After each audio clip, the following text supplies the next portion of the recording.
Thanks, Yuri. Well, welcome everybody again. It's always a pleasure and a privilege to be able to give a talk at the centre.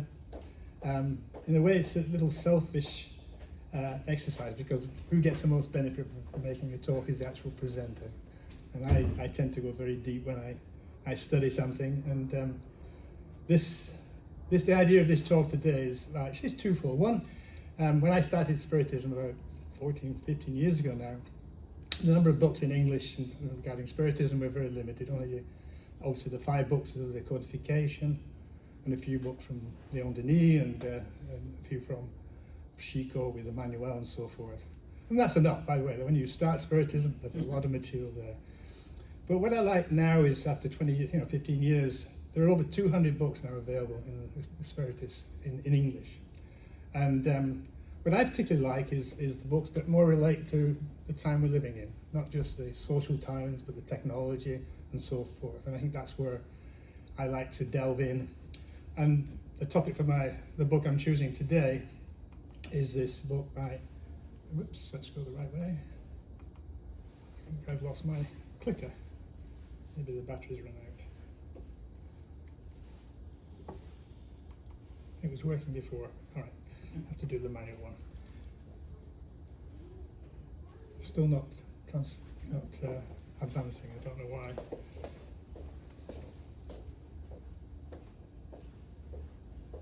Let's try this again. There we go. Oh yeah, it's working now. Okay. Great. So the book I chose today is Planetary Transition. It was a book that was originally published in Portuguese in I think 2010 and was translated and released here in the US in 2018. So again, it's a very contemporary book. It reflects a lot on the events of the tsunami 2004. And it's a heavy book. But another reason for choosing this book is, as you heard from the introductions, we're going to start a new study group on this. Today we had our last class. This is a screenshot of our fellow study students in our group, and they come from JC at the bottom there. He's from the Philippines. We got somebody from Spain. We got Nicole in Brazil, and a few more from the US, scattered around the US in Missouri and California. So it's a really tight-knit group. We've had a great 3.5 years studying Genesis, and our next book will be, as I say, Planetary Transition. So we're going to do it hybrid in the back room here. Marcelo has brought us a new camera, so we can. It's the technology that makes it easier, so that when someone in the group is speaking, and we're probably going to have about 8 people there physically in the room, the camera will actually focus on that person. So whoever's speaking here will have the same size of image to the rest of the group.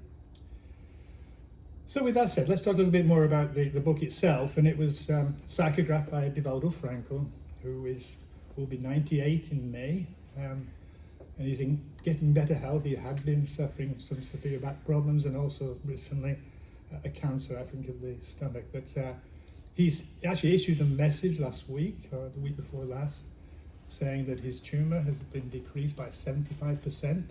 He's in good health. When the doctors saw it, they couldn't believe it, but he said, well, it's not just the chemotherapy and the radiotherapy, it's a spiritual therapy. And he made a very interesting comment that he wanted to ask Joanna why, he kept thinking, when am I going to go? He was dying to ask Joanna, but he kept holding back, so it's not up to me. But apparently, after this result of the chemotherapy or the therapy in general, Joanna told him, I'm sorry, you're not going yet, you've got a lot of work to do. So, and hopefully, fingers crossed, he'll be here in Lake Worth, and probably will be the last opportunity to see him in the US. I think he's decided this is the end of his worldwide travels, but a great opportunity, another reason for going to the conference in Lake Worth. His psych abilities started at a very early age. I don't know if you had the chance to see the film Divaldo. In January, it was shown on YouTube for free with English subtitles. And I always remember the scene there where young Divaldo is talking to someone outside the mother's kitchen, and she said, "Who are you talking to?" And he said, "I'm talking to that lady there."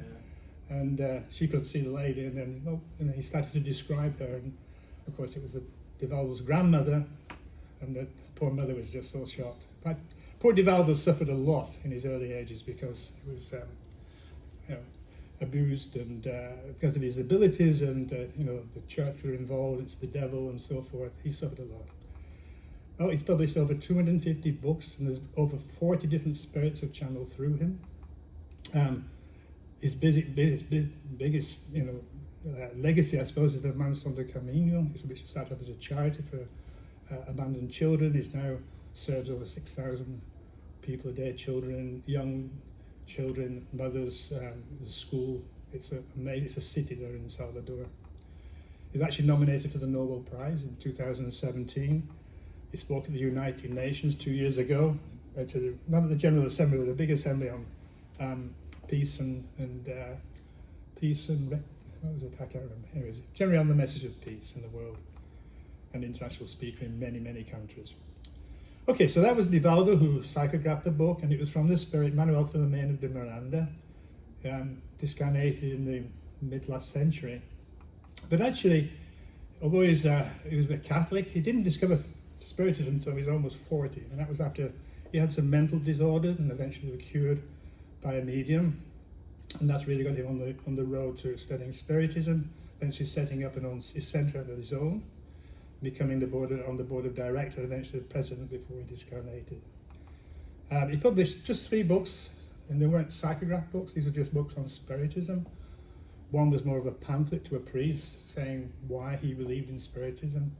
And he dedicated his life to mediumistic meeting and this whole subject of disobsession. In fact, you could say he became obsessed with disobsession. Of the 17 books he wrote, one more slide before I go into the books. So in 1950, which is about 8 years after he discarnated, he actually Chico psychographed a message from him, and it was directed to Divaldo Franco. And then they built up a very close relationship over the next 50 years. So he continued to work in the spiritual world to better understand mental disorders and obsession and disobsession. And this 50 years of close collaboration with Divaldo, we have the 17 books.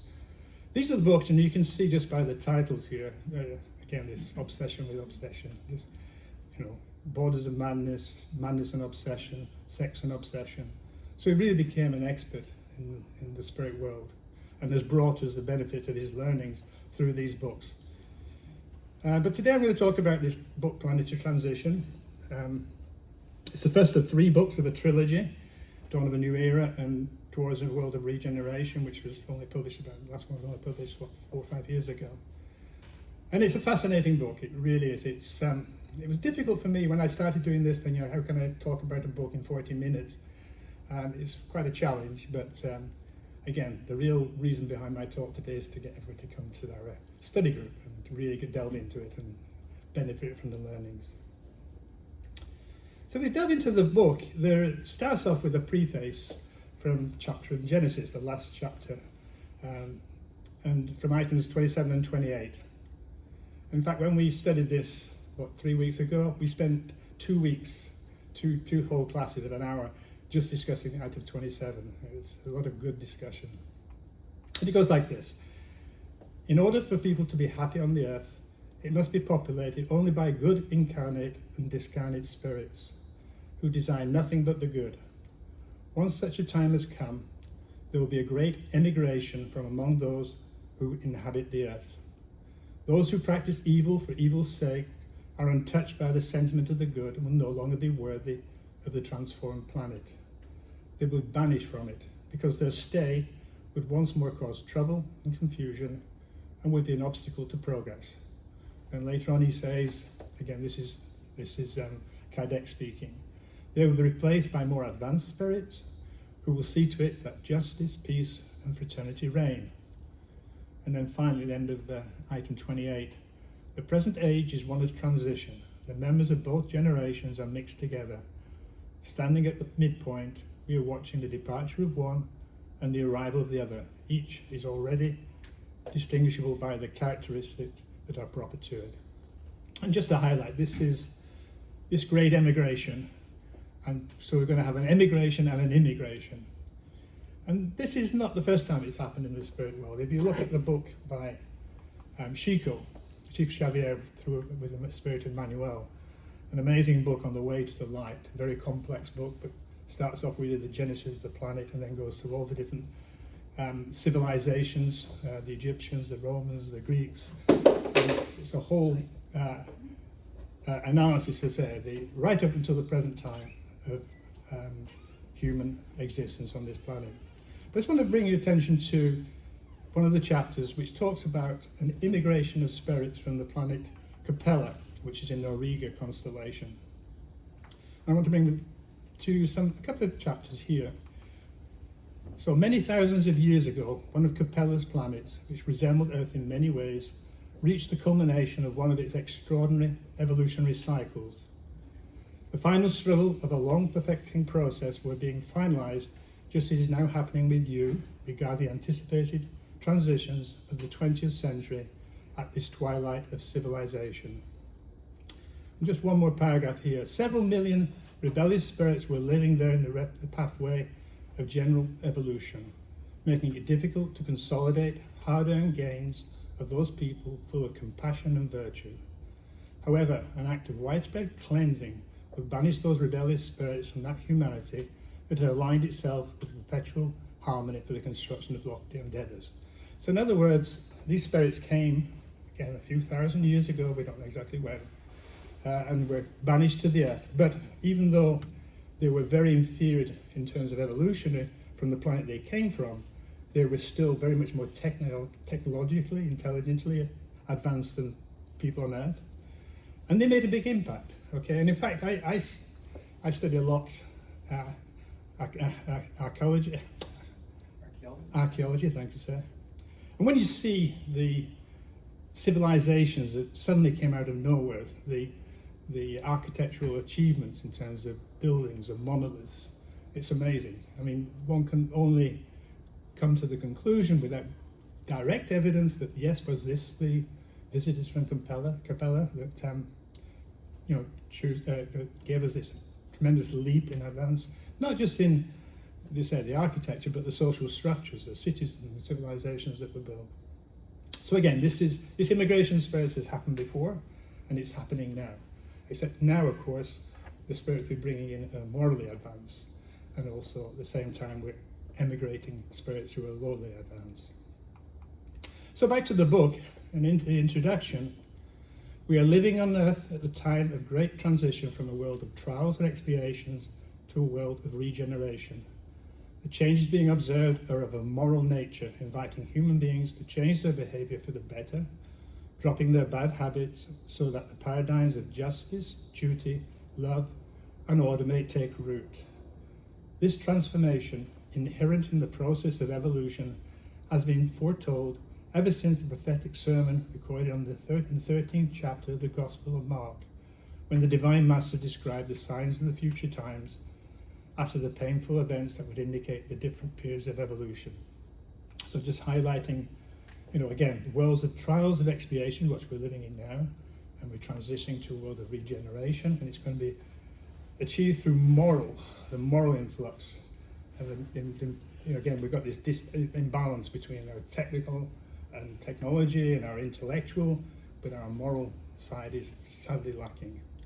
And of course, the 13th chapter of the Gospel of Mark is when Jesus predicts the fall of the Temple of Jerusalem, talks about plagues, talks about earthquakes, talks about the calamities that humanity would face, which of course in the 2,000 years since has proven to be true.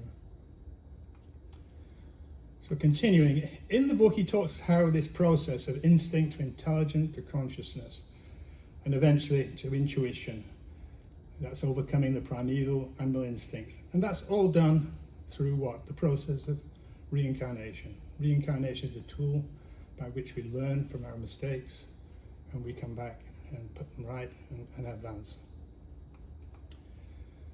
And he goes on to say in the book, and this is in the opening chapter, unfortunately, this awakening to consciousness has occurred very slowly, giving rise to excesses that are repeated at every moment, as well as terrible bloody wars. And then he goes on to talk about pandemics and all the things that have been happening in the world.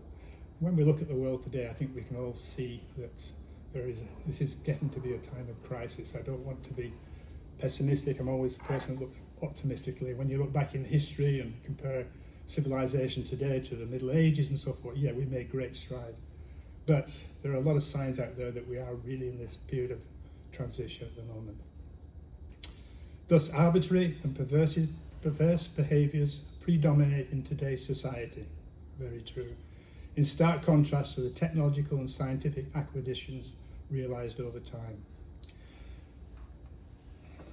Just to go a little bit into the Spirits book, in the third part of the Spirits book, we talk about the moral laws. Kardec asks the Spirits in question 737, for what purpose does God inflict humankind with destructive calamities?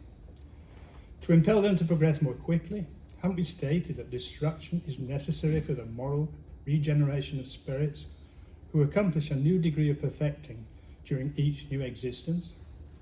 You must see the end in order to appreciate the results.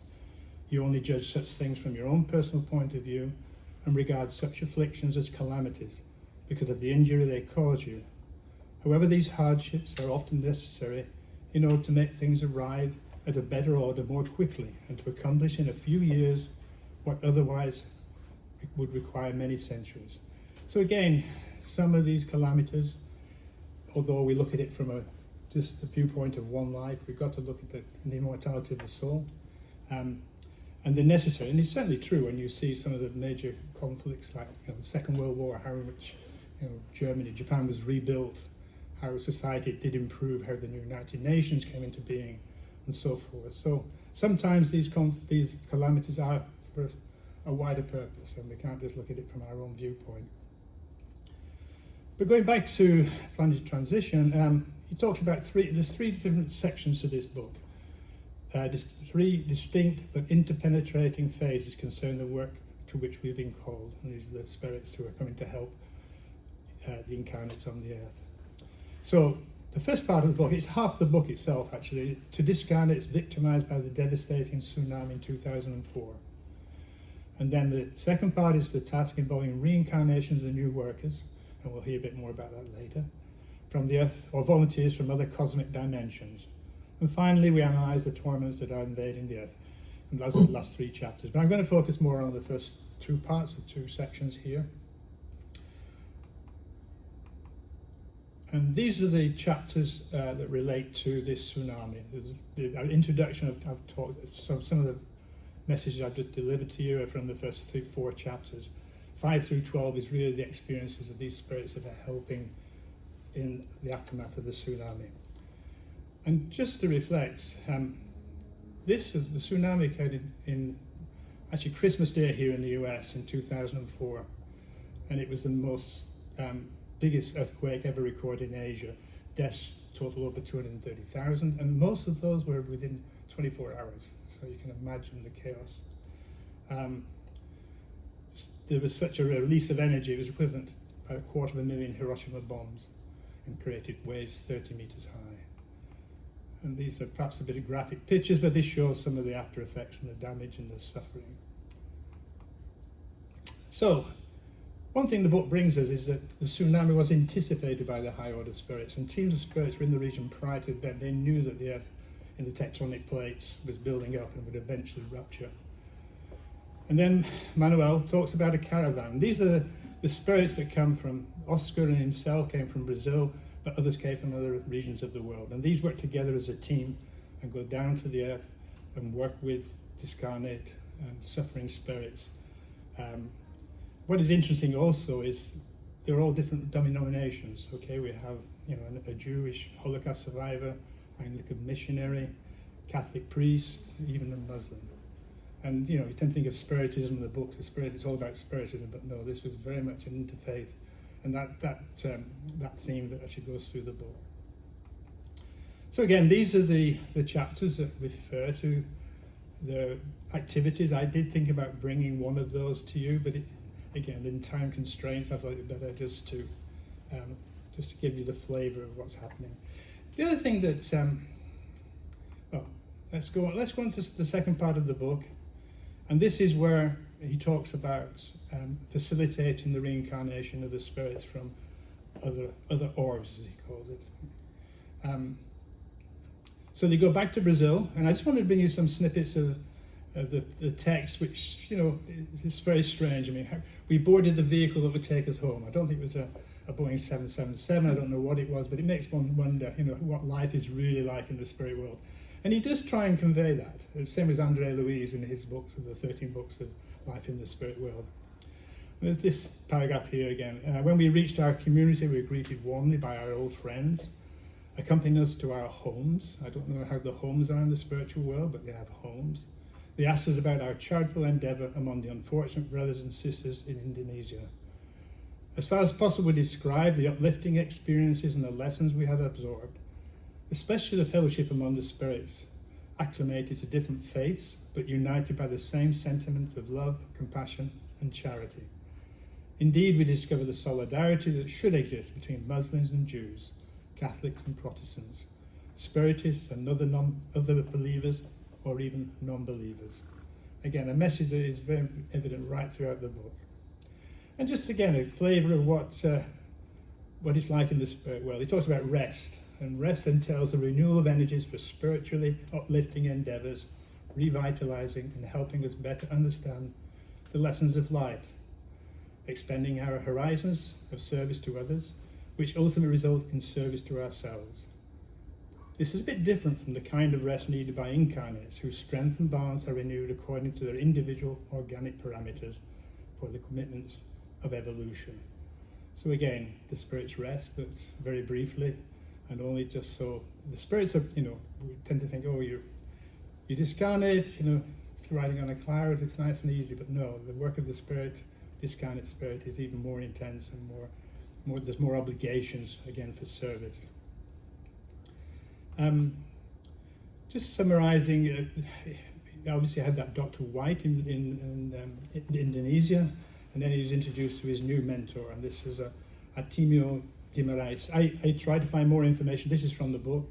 I did a search on Wikipedia and DeepSeek even, and ChatGPT, but couldn't get any information. So this is from the book. So he was an eminent spirit, discarnated about 30 years ago, came from a modest family in Rio, dedicated his work to healthy human reproduction, medical degree from St. Paul, studied in the US, and he studied contraception because he felt that this was a way to reduce of abortions. With less children being born, there'd be less children to abort. And he goes on to say, with the advancement of optics and technology around the manufacture of microscopes, especially electron microscope, he was able to understand the miracles of human fertilization, selecting ovum and sperm in experiments that eventually lead to the grand achievement of in vitro fertilization or artificial insemination, enabling thousands of people to procreate. And I find this surprising in a book like this, why so much emphasis on in vitro fertilization, but come a bit clearer later on. But I want to just do a sidestep here. Last week, Fatima and I saw this film, Joy. It's a British film, and I really recommend it. And it resonated with me for a couple of reasons. I wasn't born in a test tube, by the way, so that's not the reason. But I was born in this, the top picture there is Oldham Royal Infirmary, which is a hospital in Oldham, near Manchester, where I was born. So there was a lot of shots from that area. The three actors in the film, Robert Niley in the bottom, he played Dr. Steptoe, who was the main researcher who developed the whole IVF process. In fact, the group was nominated for a Nobel Prize, was given a Nobel Prize. Dr. Steptoe and the lady in the middle there had actually died, and they don't give Nobel Prizes posthumously, so only Dr. Edward on the right received the Nobel Prize. Just one other interesting factor was, a personal factor, that my sister, who actually sadly discarnated last year, she spent the first 9 years trying to have a child and was unsuccessful. And she actually had an interview with Dr. Steptoe to be one of the trial, working with the trial. And after everything was settled, next month she got pregnant, naturally. So it's a bit of an interesting twist. Okay, but back to the book. So this is again a little section from the book where he starts to talk about how the spirits from New Planet, Pleiades, it comes from this constellation. In that constellation, there is a planet called Alcyone, and this is where the spirits are coming from. And this is 400 light years away, so a long distance. That vehicle of transportation is going to, I don't know how quick it moves, but it must move pretty fast. So it will be under the command of this eminent spirit that approximately 500 workers will be returning to the beloved planet for the preparation of the new era, making way for mass reincarnations and migrations from one of the stars in the constellation of Pleiades in the sublime endeavor of helping the Earth reach the level of a world of regeneration. Again, there's some little snippets of the text. Then we boarded the vehicles that would take us to the previously prepared centre that would serve as headquarters for activities, repose, planning, evaluation and studies. So they're creating spiritual centres like, we know we've heard from Nossalar and others, how the spirits create centres above the corresponding region of the planet where they're doing their activities. Actually, other caravans are already been visiting the Earth for the same purpose since 1970s and 80s, preparing for the invaluable incarnations to come. However, now was the one time to intensify the exchange between Earth's inhabitants and visitors from Alcyone, who were already active in the planet's psychospheres, waiting for the appropriate time. I was informed that a large number of them were in colonies close to the Earth, adjusting to the planet's psychosphere and its inhabitants, visiting spiritist centres. And this is very interesting, this psychosphere, right? Because these spirits are so far advanced and the material bodies are much more ethereal, when they come down to the Earth, they have to adapt. It's like, when you go up to the top of Mount Everest, it'll take you a few days to adapt to the lower level of oxygen in the air. So this is the same thing, it's acclimatizing. And they had to spend time here. We hear a story about Jesus had to take many hundreds of years to acclimatize to the heavy weight of Earth's materialistic inhabitants. But going on, that's the question, why should spirits in another orb help moralize Earth? Well, this is what, again, Manuel is telling us in the book. Firstly, because they have no previous ties from perturbing experience, avoiding confrontations and impediments from those committed to evil. In other words, they're reincarnated so many times and they reach such a level that they have no ties with other spirits who are trying to bring them down. And second, because the ones that are more advanced morally can contribute edifying examples capable of silencing the forces of evil and obstructing them with unsurpassed resources of personal sacrifice, since their aspirations are not immediate and self-serving in the world of forms. There's two components to the second part, and one is that they have such a level of spirituality that they'll be able to influence a lot easier the evil forces. It's the same with Jesus when he was able to take out the evil obsessor of the madman in one of the parables of the Bible. And again, their motive was just pure service, personal sacrifice. They're not here to advance themselves, they're already advanced. So again, it gives them more credence in what they're doing. The second question I ask is, why use IVF? And it's not too clear in the book, but it does make the point that as spirits come down, not only are they improving the moral and intellectual state of society, but they're also affecting the DNA. And there's a lot of information saying that spirits help mold, through the perispirit, they help mold the new incarnate body. And if you look at, beauty's in the eye of the beholder, but if you look at the human form today compared with, say, 1,000 years ago or 2,000 years ago, back to the Neanderthals, there's certainly been an improvement in terms of beauty, in terms of elegance, in terms of all the attributes you'd like to give. So IVF was a way of getting a more controlled way of developing, not just the moral and intellectual aspects of the incarnate, but also the actual physical body itself. I just want to again quote a few phrases from the book, and this one in the chapter 15, Enlightening Experiences. Meeting in a spiritual colony close to the Earth between earthly spirits, like Manuel and others, advanced spirits from Alcyone, as well as 250 selected incarnate couples released from their physical body during sleep. So you've got these three categories of spirits coming together. those from the couples who were, and they were selected very carefully as being not only morally advanced, but really desiring to have a child and to bring that child into the world. You have the spirits like Manuel who are there to facilitate the process. And then you've got the new spirits from Alcyone, which are going to be incarnated. This is the next part of this chapter. So incarnate couples were matched with their soon-to-be offspring. I mean, can you imagine saying hello to your son-to-be? It's quite amazing when you think about it. So, soon-to-be offspring, and return to the earthly sphere with just a vague recollection of the meeting they would remember as if in a dream. So eventually they go back to the physical bodies when they have this dream about the child that's going to be.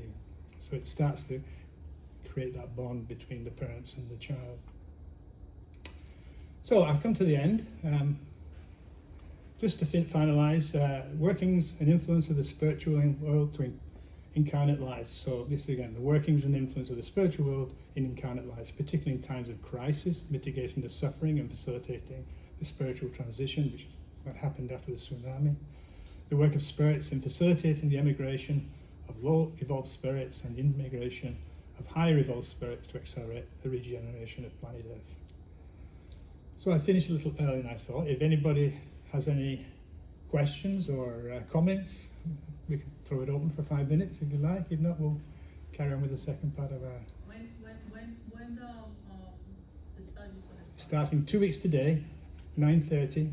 It's going to be hybrid, so we have a room at the back for at least 2 weeks, the 23rd. The 23rd? Yeah. Okay. And we've just got a bit of new technology so that we have a central camera on the table that has 4 different cameras.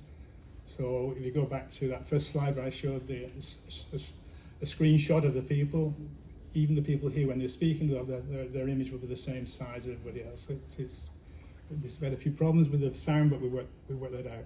So yeah, 9:30, and we'll have breakfast, we'll have coffee and snacks. Okay? And then, do you have a limit, like, for... Well, physically there's a limit, maybe 10, 12.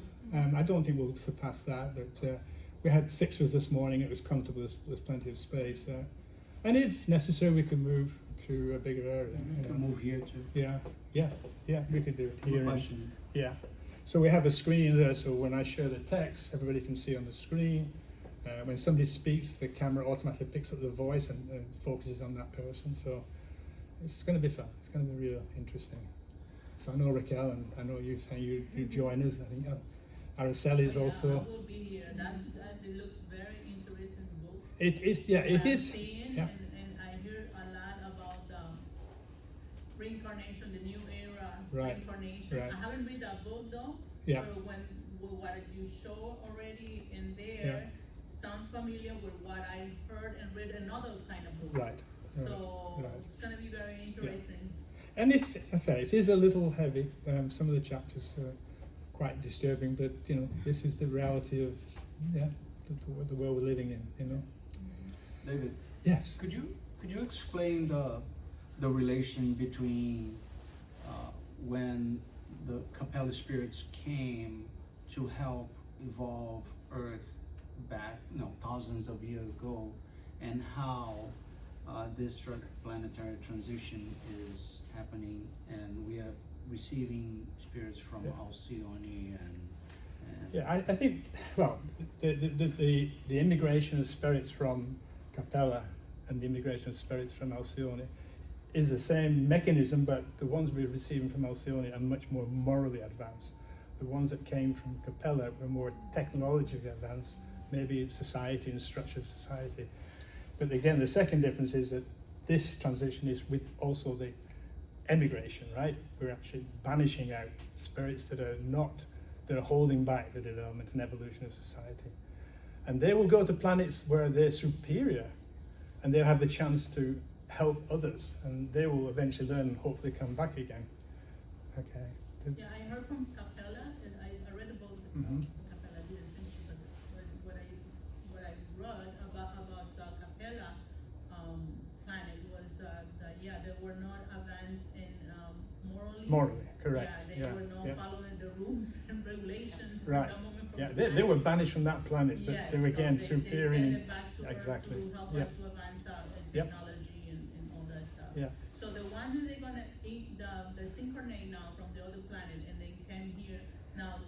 us to grow is morally advanced. Well, morally and intellectually, but certainly morally and more. Because this is where the balance is Yes. shifting at the moment. We're too intellectual, we're too into our social medias and artificial intelligence, and we're not. I mean, look what's happening in the world today. So much suffering. It's a lot going on, but Yeah, it will yeah. be very welcome, the help. And anyway, it's getting this balance. I think there are certainly more highly evolved spirits, but a highly evolved spirit morally tends to be humble. It doesn't. It's not like the evil spirits, like I'll say Putin or others like that. You know, they dominate, right? You only need a few to dominate the world at the moment. All the problems in the world, you're probably talking about 100 people that are really dominating and creating so much havoc. Okay, all right, Yuri.